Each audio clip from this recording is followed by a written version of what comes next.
Ladies and gentlemen, welcome to It's Rainmaking Time, because the time is urgent. We need advanced technologies and advanced abilities for being able to help us navigate these times. You are going to meet somebody who has been predicting earthquakes for many, many years. It is true that earthquakes can be predicted. Don't believe people that tell you that they can't. Jim Berkland is here, who has been a geologist for many, many years. He's a 50-year fellow with the Geological Survey. He has breakthrough information for you. Please listen and welcome Jim Berkland to It's Rainmaking Time. Good morning. Thank you for that great introduction. And this is a critical time, such as I have not felt since October of 1989, when I predicted the World Series quake in the newspaper, named it. We are having similar period from the sun and moon lining up at the time of the full moon. This is called the worm moon, the full moon of March. And it's less than 1 hour away from the time of the closest approach of the moon that we will see until the year 2016, when in November of that year, the moon will be even a little bit closer. So, and then the next day, we have the equinox, as the opening day of spring. So, three major tide-raising factors lining up the sun, moon, and earth, that's called syzygy, new or full moon, nearness of the moon, which is perigee, and then there's an equinoctial tide at the time of the equinoxes. So you put them all together in the same 24-hour period, and we expect extremely high tides. Now, they're not necessarily always expressed by ocean tide maximum periods, but earth tide, the solid earth moves up and down about 3 feet under the full moon. And that affects groundwater and fluids in the earth, such as magma and oil. And these times, for example, the only thing holding a fault together is friction. And it takes a certain amount of time between slippages of fault, depending upon how active the fault is to begin with. It may be, a couple hundred years between major failures, or maybe just like around the geysers and Yellowstone, where the quakes are happening all the time because of movement of steam and fluids in the subsurface. But it turns out that so many of the larger quakes occur at predictable times. Now, in Southern California, I was born in 1930. My folks moved us back to Iowa to see the folks in 1933, just before the Long Beach earthquake, which was devastating down there. And the records now indicate there could have been 30,000 school kids killed had the quake occurred not at 5:45 at night, but about 2 in the afternoon, when all those old buildings, weak buildings, collapsed on them. Well, that was on the day of an eclipse of the moon. And the next big quake in Southern California was in San Fernando, February 9th of 1971. That was on the day of the eclipse of the moon. Now, was that San Fernando or San Francisco? San Fernando, okay. 1971. And so that was also on the day of the eclipse of the moon. The biggest quake in North America that we know about was the 9.2 Alaskan quake in March 27, 1964, on the day of the full moon. And then the next big tsunami and the 9-point magnitude quake, the next one after 64 was 2004 in the Indian Ocean. And that was on the day after Christmas. And guess what? Day of the full moon.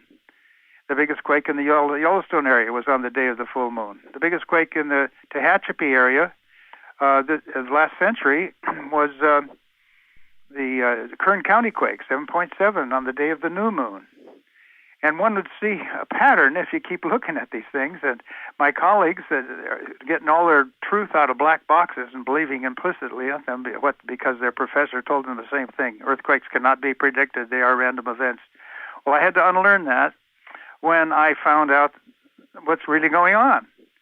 And not only that, the animals are aware before large quakes especially. And I'm getting more and more concerned about what I hear around Los Angeles area. At Malibu in December, this very rare fish, eel-like fish about 12 feet long, washed up on the beach alive. And the people are, what is this? Well, they normally live down, they're called an oarfish. They live down about a mile deep under the ocean.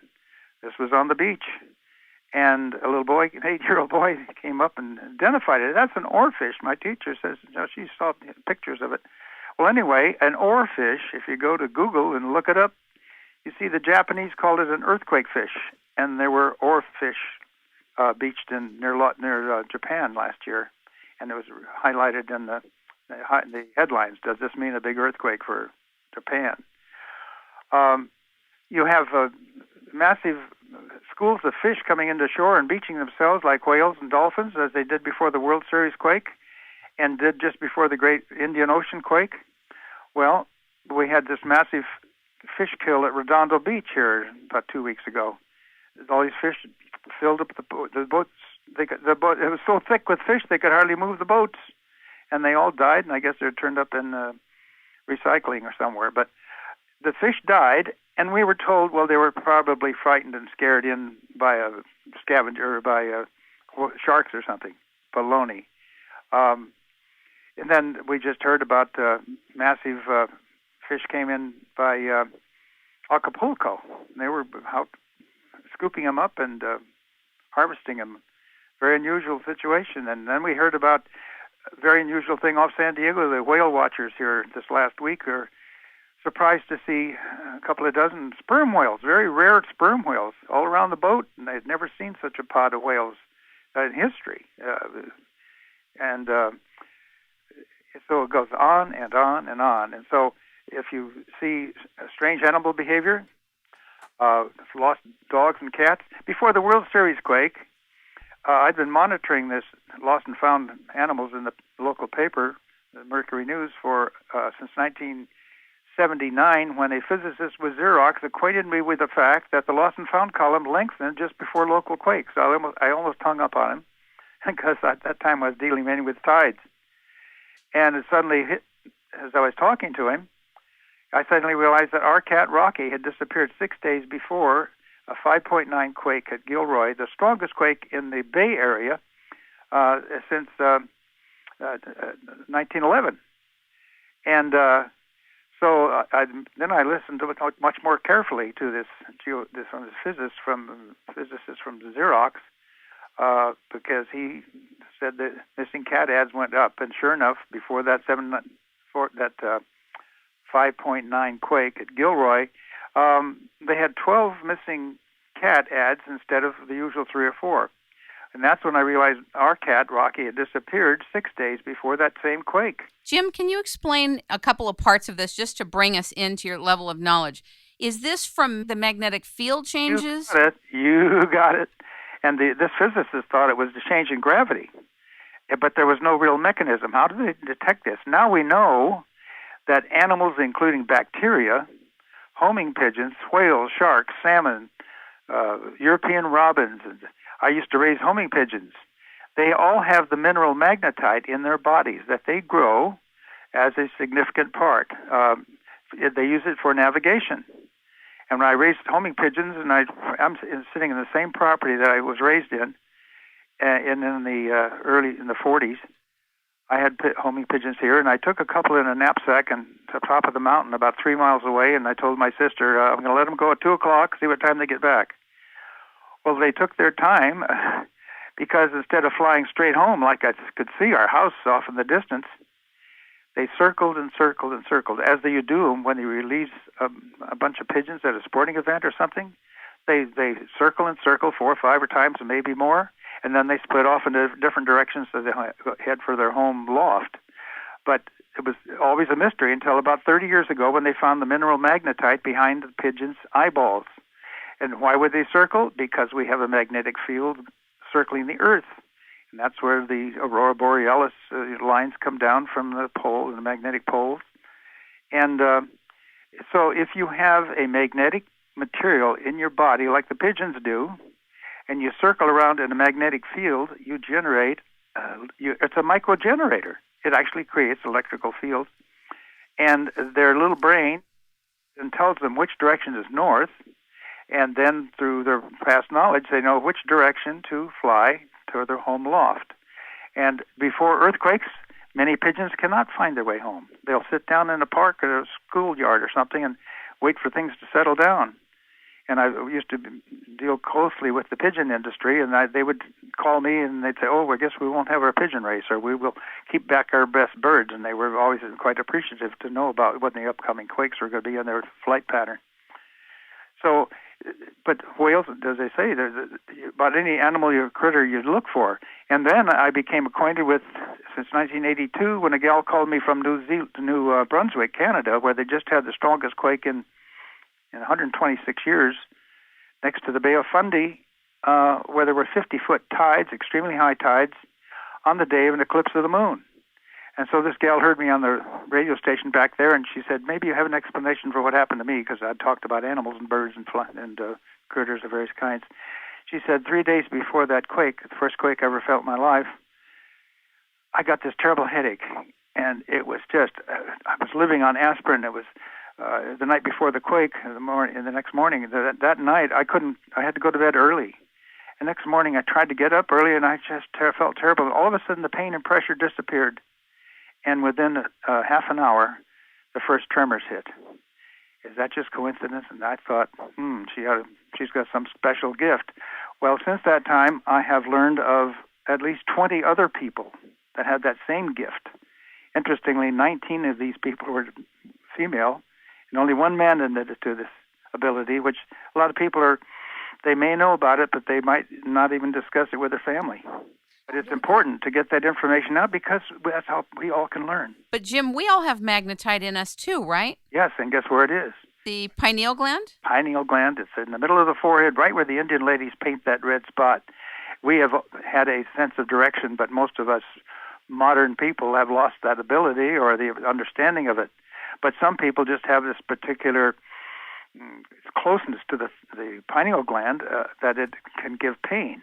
But in each case that I've been aware of, there's usually 2 or 3 days in advance of the quake. They get the terrible headache and the pain, pressure in the brain, and just within an hour of the quake itself, the pain and pressure disappear. Can you explain one part of this, though? I'm sorry to interrupt you because I really want to let you go completely to town with this. But when people are experiencing these symptoms before the quakes happen, is it that there's a change in the magnetic field? What happens that's producing this feeling in us or these signs? Well, part of it is almost invariably it's a quake that the people themselves feel. So they're not getting headaches because of a quake in Japan here. There may be somebody that says, yes, they do too, but I haven't seen that for sure. But we do know that prior to quakes, there's great stress in the Earth's crust. And the most very common accessory mineral in almost every kind of rock is magnetite. And so if you put pressure on the magnetite in the laboratory, it causes a little change in the magnetic field. And this may go over, 1,000 square miles in large earthquakes. So you may have heard of earthquake lights, and they are real. What are they? Well, you get lights in the sky like aurora, and they started finally when they had television pictures of them in Japan in the 60s, I guess. They realized that earthquake lights just were not imaginary, and they don't occur at the time of every earthquake at all. But if it's nighttime and you see these flashing lights, and it's not a true aurora, but the pressure has been built up, and it causes a little electromagnetic energy that you can actually see. Now, you've been right. Fox News had you on, said that you have been accurate in most of your predictions. Yeah, 75-80% since 1974. And there's a book written about me by Cal Orey. I wrote about a quarter of it because helping her with it. But she's always been interested in animals and earthquakes. And this book is entitled The Man Who Predicts Earthquakes, Jim Berkland, Maverick Geologist. And it came out in 2006, just in time for the 100th anniversary of the World Series, of the Great San Francisco earthquake. You predicted that too, didn't you? Not the 06 quake, but the World Series quake, yes, indeed. And that what made me kind of infamous, unfortunately, because I was gaining quite a bit of credibility. And then when I predicted that quake in the newspaper 4 days before it happened and named it the World Series quake, I said it'd be a 6.5 to 7 magnitude within a week, and it hit 4 days after my contact with the reporter of the Gilroy Dispatch. And so everything seemed fine for about a week, and finally there was some publicity about what I'd been doing, and all of a sudden high science came down on me hard, and they wanted me fired. Nobody can predict earthquakes. If we can't, then he certainly can't. What's he doing looking to the moon? Look at the ego involved in that. Seriously. I pointed out, yes, that about geophysics and geology, the first three letters stand for Earth, and you turn them around a little bit, and you get ego right out of geo. So your main concern is that people are building on active faults, and you want to protect people. That's really driving your work, isn't it? That's a small part of it. Okay. Because active faults are rather limited. And sometimes you can be nearer the fault and have less damage from somebody 50 miles away on saturated alluvium, where it shakes longer and stronger. If you're close to a fault on bedrock, it just may come and go rather quickly, and the building doesn't have that much time to react, just a few shakes. But as long as you're on solid ground and a well-built building, especially wood frame, they're very forgiving. And but if you live in the reclaimed ground and near the seashore, where it's saturated, it shakes longer and stronger. So my main focus has been, since I started this, to educate people and make them aware of all the symptoms that are out there and all the things that Mother Nature has to tell us, and not just ignore it. I've had, so many stories. There was a horse that was a very excellent jumping horse, and won championship after championship, and suddenly it began to shy away, and the owner was really getting troubled. What's happening? And the veterinary said, this does happen occasionally. The best thing is just put him down. Well, that was about 2 weeks before the World Series quake. And after the World Series quake, he returned to his jumping ability and was a very fine horse. Another horse up in Santa Cruz Mountains.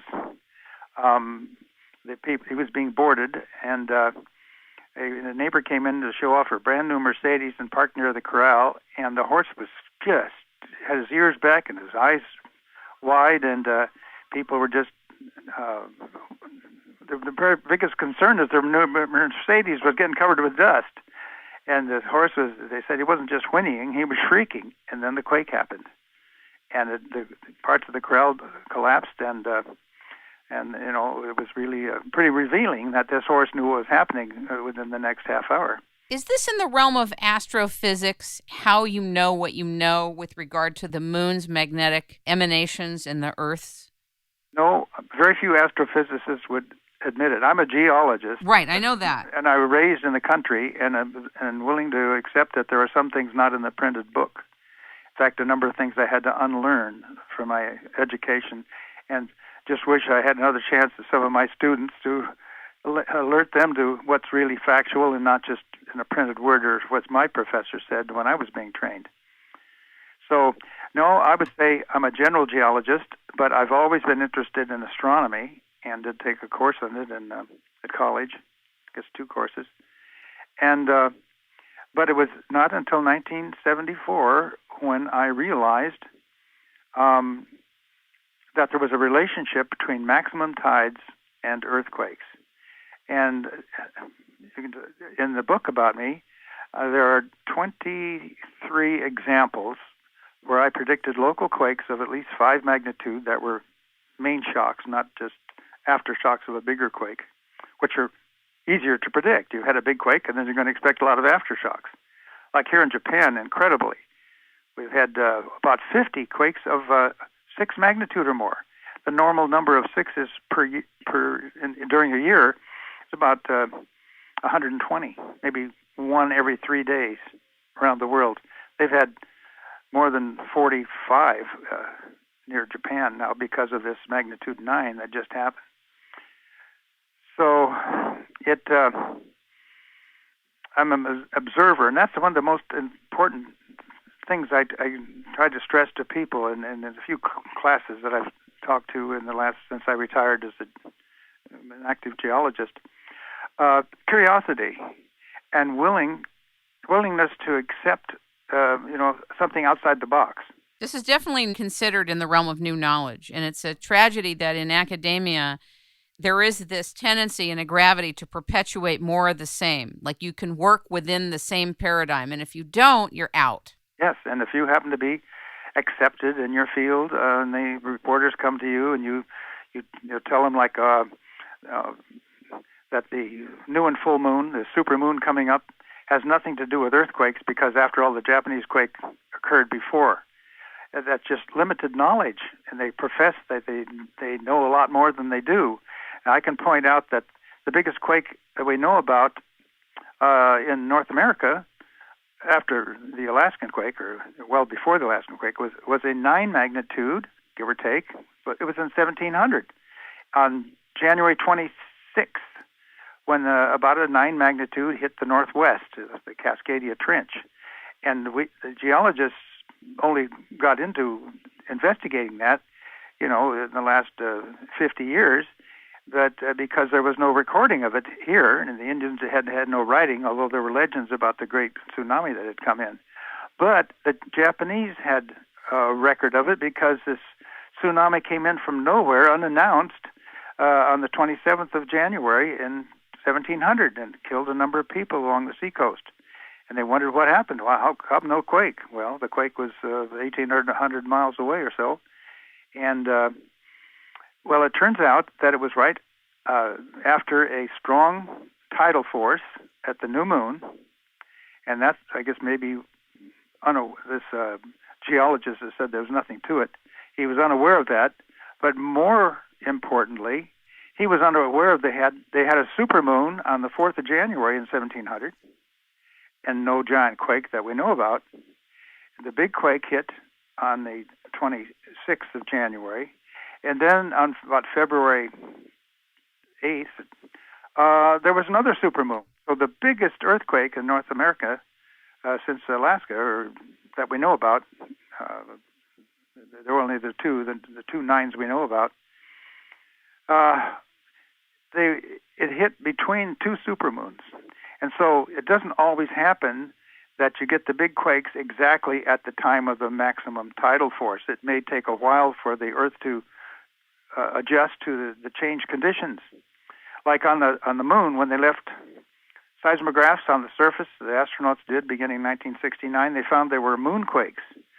And this wasn't too surprising, but it was good information, and they were up to about magnitude 4.8 or so.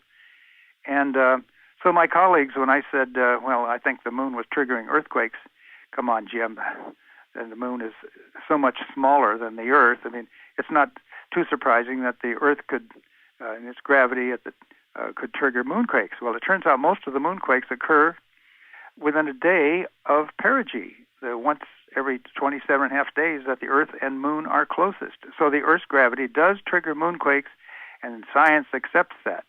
But when I turned it around and said, well, then why can't the Moon trigger earthquakes? Well, the Moon's so much smaller, but the Moon doesn't have an active volcano currently, and it doesn't have active, magmatic action, and so it's not too surprising. It was a little surprising to me that it had quakes at all in the Moon, but now I understand what's going on, and realize that most of the moonquakes occur at the time of perigee, which was the strongest gravitational effect on the Moon. You're a lone ranger where you're standing. You're standing as someone pioneering something that most people don't get, don't accept, don't want to look at, and the smart people will be listening for new knowledge. Well, thank you, and that's certainly what I've been working on. I must say that I was in the Great Pyramid about 10 years ago, and as I came out and saw the people, after having been in the king's chamber and got all the mysteries of the Earth, the pyramid, I suddenly flashed on me, like, what is the meaning of life? And I just suddenly realized that we are here to seek our purpose and strive to achieve it. Anything less is a waste of existence. And that's been a phrase, it just dawned on me, it just swept over me. And it made such sense that I've really, my life has been kind of revolving around it. and I could easily just shrug off the critics that don't often know what they're talking about. I know that you had made a very serious prediction for the months of March and April. You also said for October of 2010, but for 2011, for the month of March and April, and you're suggesting that we are entering a very, very concerning window between March 19th and the 26th. Can you talk about that? And this is since the most disturbing period that I've had in my experience since the window of October 14th to 21st of 1989. Then it was supported by the record number of missing pet ads.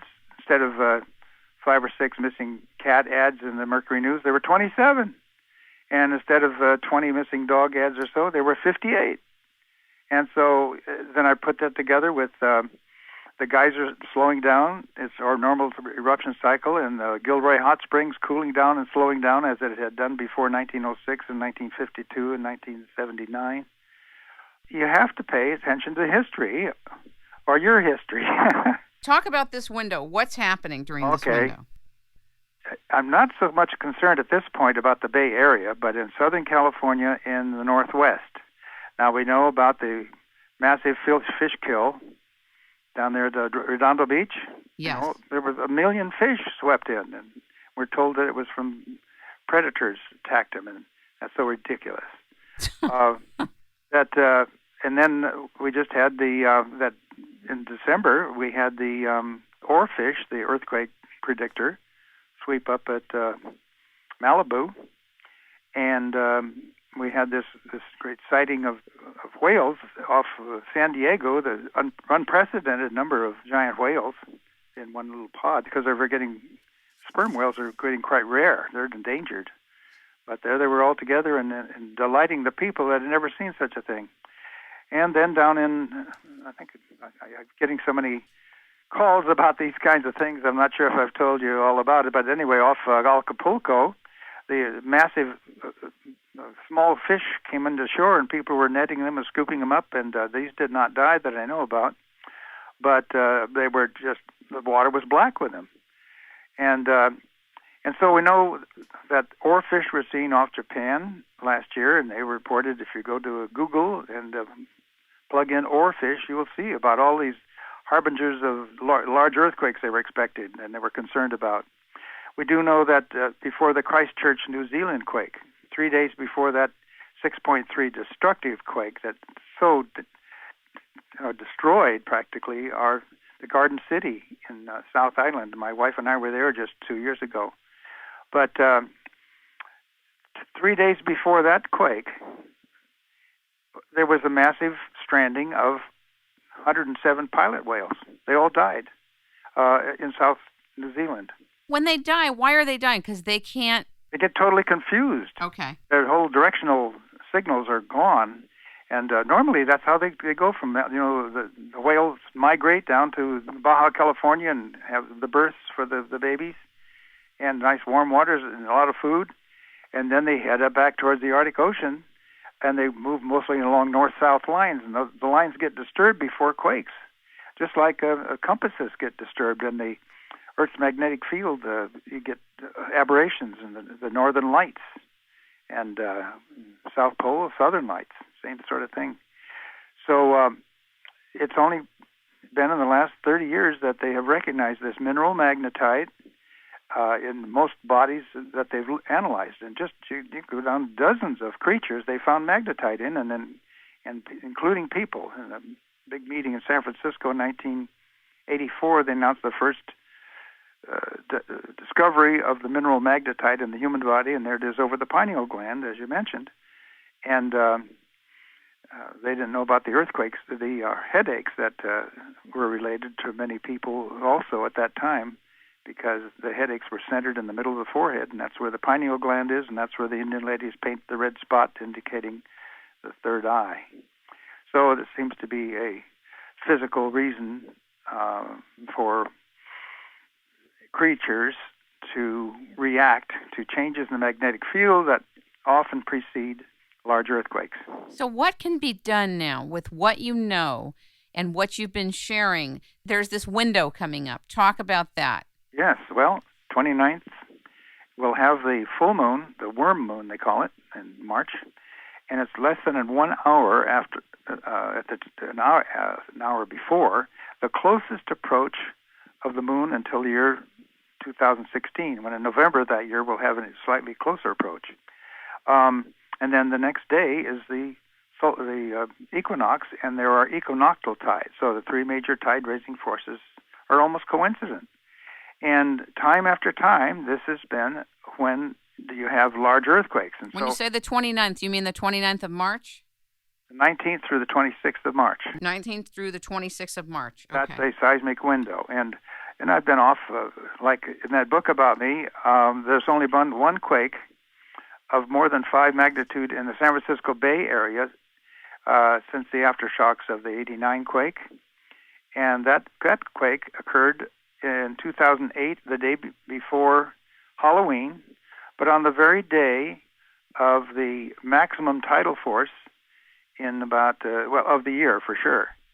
And the quake was 5.6, and it was very close to San Jose. And in fact, almost exactly the same place. The huge tides occurred at New Year's time in 1986.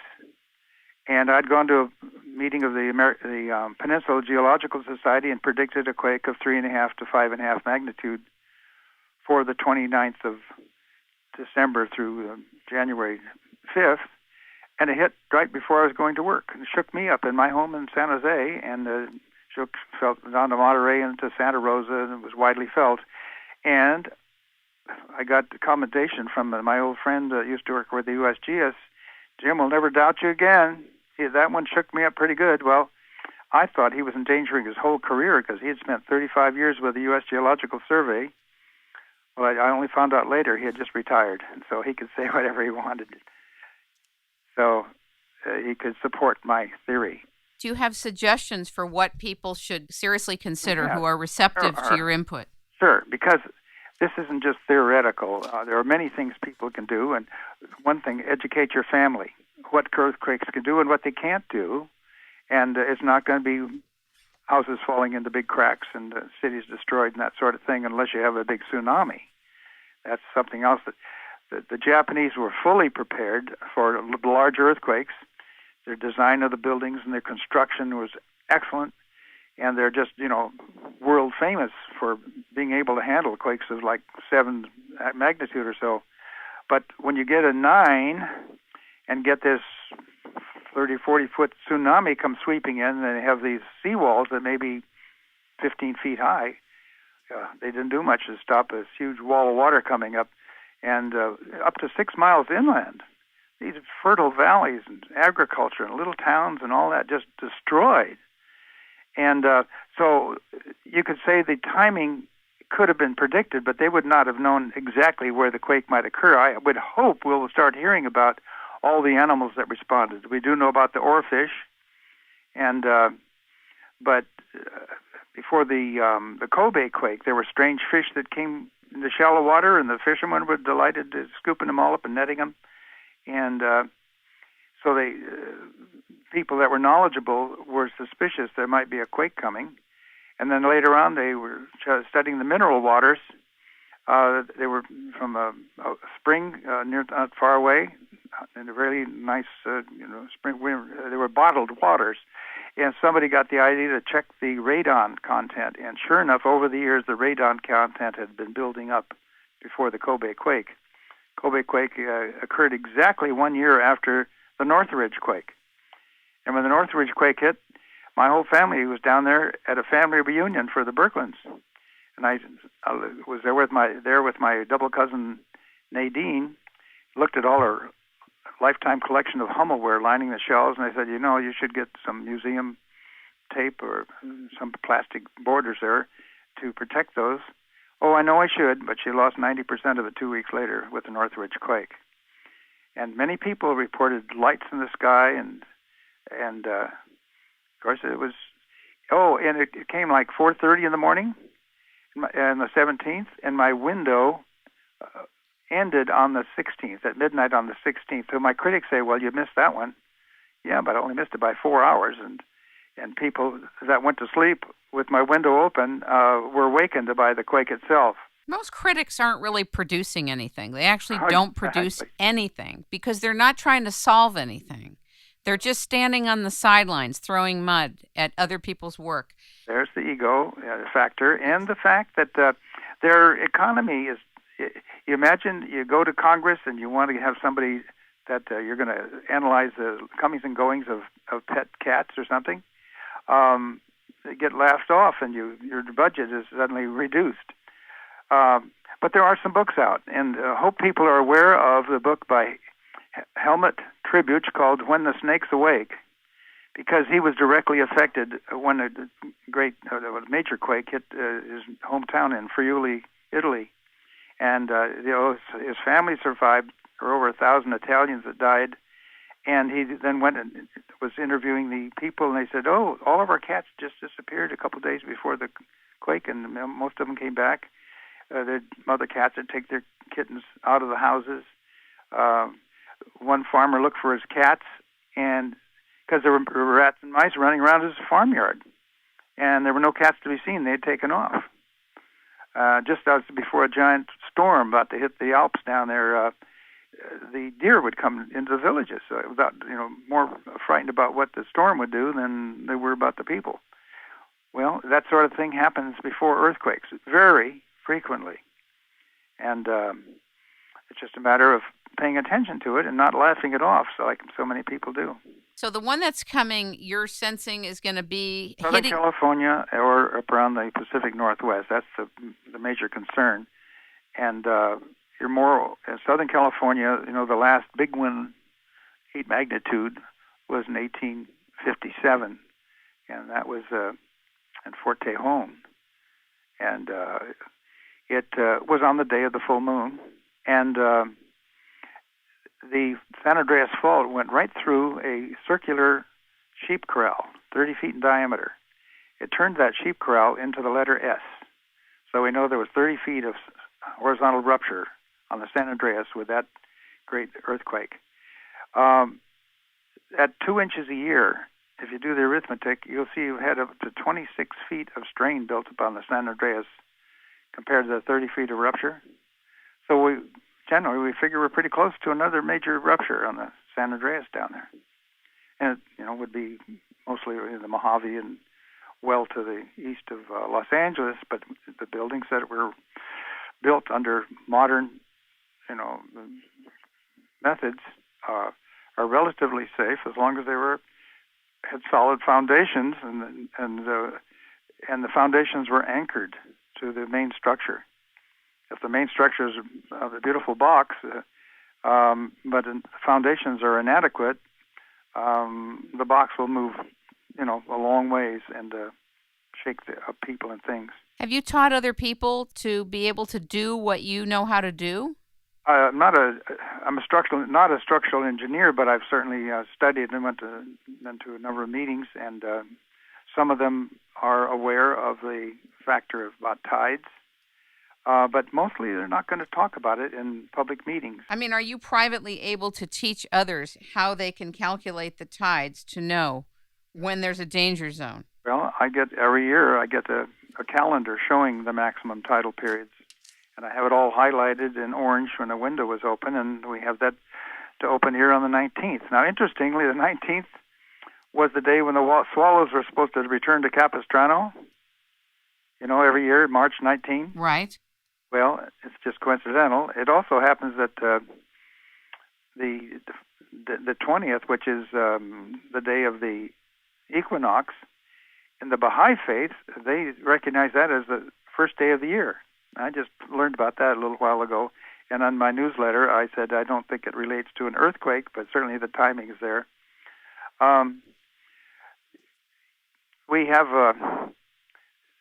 several things that people should do, not only informing their own family about what quakes can do and what they can't do, but you should have a contact person in say Phoenix or Reno or someplace long away from the coast, if you're concerned about the timing of a quake, so that you can relieve your own cares and concerns by knowing some place to contact. Maybe you're at the office and you have the big quake, and where's your family? Are the kids at school?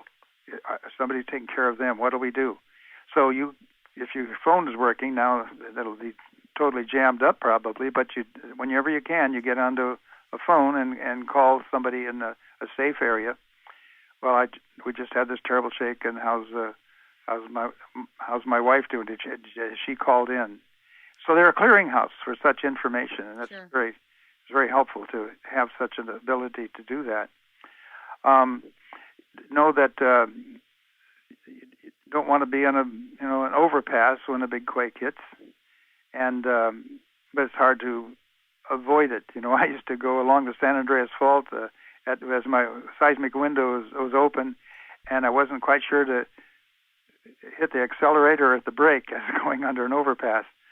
But I do not let earthquakes control my life at all, and the only one that ever scared me of 82 I have experienced was the World Series quake, and I predicted it, and I was about to leave the office, as most of my colleagues had already done, to rush off to see the World Series, and there were about three of us left in the whole floor, and I was about to get on the elevator when I went over and saw the phone. I said, maybe there's been a foreshock I should know about. And I went over to phone the Berkeley seismographic station, and I was punching out the numbers.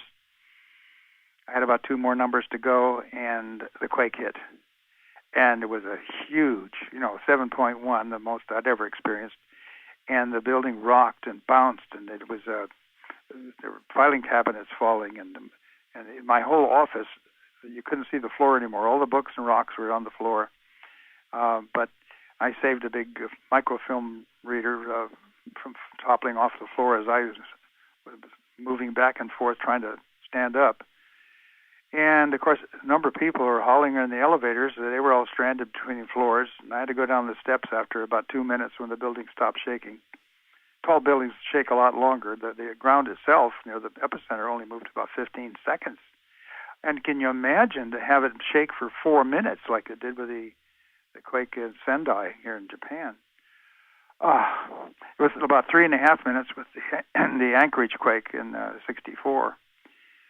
So most of us can stand, a few seconds of movement, and it doesn't bother us that much. But when it gets up to 30 seconds or a minute, that's when the dangerous times occur, because slightly weakened buildings will show their weakness much more clearly. You said that you are sensing not only a window in March, but also potentially something in April. Can you talk about that? Well, I send out to all of my subscribers in January of each year what I call the top window, the top window for each month.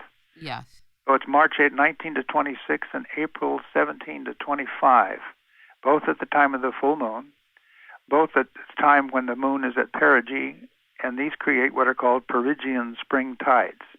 To get a perigee nearest closest of the moon on the same day as a syzygy happens from 2 to 5 times a year. So these are always clear seismic windows.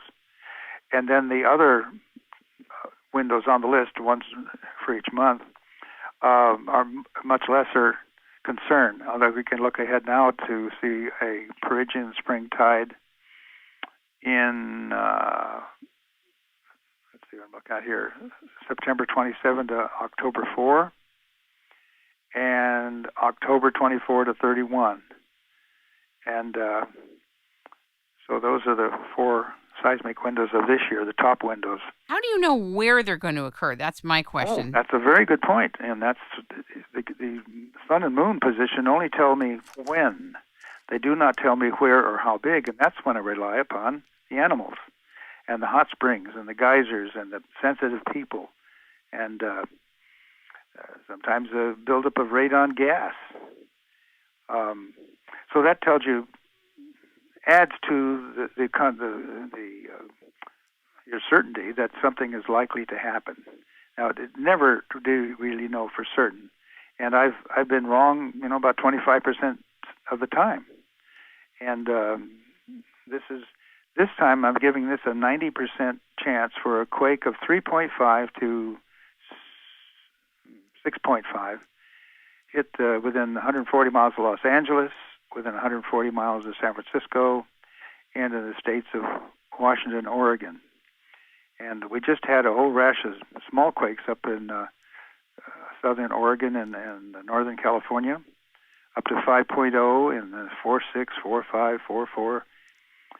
And as an example of where not to worry, and yet there's a lot of scare tactics out there, is Arkansas. They have had a whole rash of quakes over the last couple of years. I mean, hundreds of quakes, and very unusual. And the maximum about 4.7 last month. And so the word was going out, oh boy, the whole central part of the U.S. is about to explode or cause a huge quake like in 1811, 1812 at New Madrid, Missouri. And so once I got the facts, I said, don't worry about that, because these quakes are artificially caused by people, by drillers, because they're doing hydrofracturing, freeing natural gas from the shales down about 2 miles deep. And sure enough, they're centered right around where they're doing the drilling in central Arkansas. And so the same thing happened in Colorado in the early 60s. And one geologist back there said, Denverites never felt a quake before, or more than a little tiny one, and they had up to 5.5 and did some damage back there. He said, that's the same time they've been drilling these big holes here at Rocky Flats and getting rid of chemical warfare waste that they were not evaporating nicely. They're just inserting these deep holes and figuring out of sight, out of mind, and then the quakes began to develop.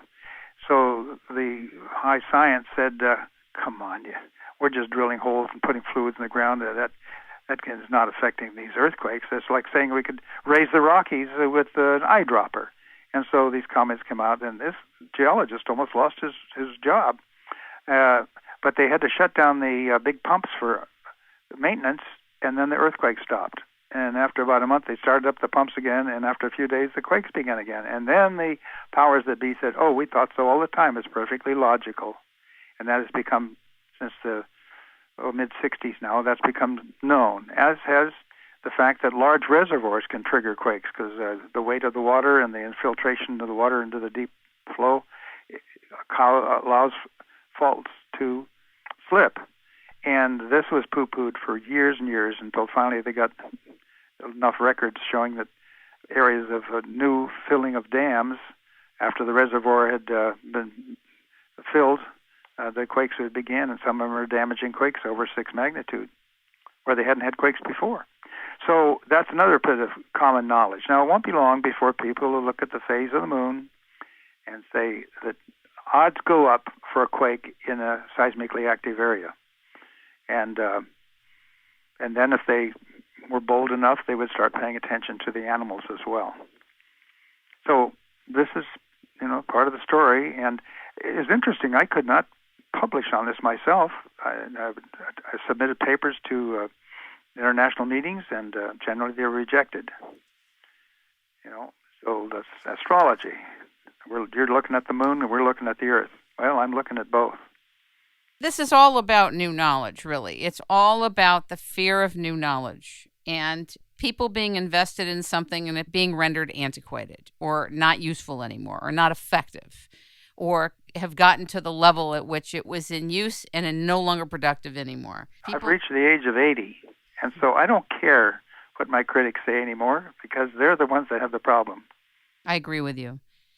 Can you talk a little bit about the Madrid fault line? New Madrid, yeah. New Madrid. Talk about that. There's a big concern about this now. Well, it's in 1811, 1812, beginning on December 16th of 1811, a huge quake, and you see various readings. Almost certainly it was at least an 8 magnitude quake. It rang bells in Boston and felt in all across the East Coast.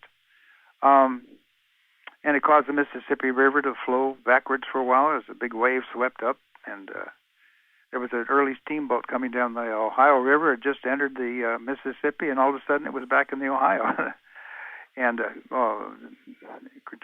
many Indian villages were flooded, and there's hardly any population out there. James Audubon was there, and wondered why his horse suddenly stopped, and he got off the horse to see if he hurt his foot or something, and then the quake hit. And then it again happened. There were 3 big ones. And amazingly, a geologist from USGS wrote a paper, Bulletin 494, in 1912, 100 years after the big quakes down there in New Madrid. And I'd finally gotten a copy of this book, and it was on my desk in the office. And a fellow said, "Oh, I've been wanting to see that book. Can I borrow it?" And I said, "Oh, well, okay. I really only just started it." Next week he came back and he said, "Did you get to page 35? And I said, "No." "Well, look at there." And there's a table showing the phase of the moon. And he said 6 of the 7 large earthquakes occurred at the time of the new or full moon. Now, and that was written in 1912. And my younger colleagues apparently haven't looked at the literature. People are scared of it. I'll tell you, they're probably scared of it because it's not in their paradigm. That's part of it. Yes, I've seen people say, "Oh, you're the one that predicts earthquakes," and I get that they kind of back away from me a little bit. But that reaction has much lessened in recent years. I'll bet it has. Uh-huh. And also peer pressure keeps these people back. The peer pressure is immense. Oh, it's probably its own gravitational field. So about this New Madrid fault line, what does this mean to us today? It's they only happen, big quakes there, maybe 300 or 400 years based on trenching and observation of geologic features from past earthquakes. So it's very rare there. There's no active fault there, but there is a zone that extends up towards the northeast into Illinois and along the Illinois River. The last really large earthquake down there was 1895 in a seismic window, and that was about a 6 point. So I have no great concern right now about the Midwest, except that they almost have all these brick buildings and brick chimneys and a large unawareness of what the hazards can be with tiles and bricks and the lack of wooden houses, which are very flexible and forgiving. So it doesn't hurt to watch what's happening now. In 1990, there was a warning about earthquakes in the New Madrid area, and an astronomer, meteorologist, said there was going to be a big one in that December. Turned out to be very, very high tides in early December of 1990. And I was aware of his prediction about a year earlier, but I didn't pay any attention to it because I recognize that I can't predict for a particular area a year in advance, and that's what he was doing. And he just said, I guess that he figured that the New Madrid area was due. Well, it turns out that about in October there was about a 5 magnitude quake, not too far from New Madrid, so everybody thought he's right on.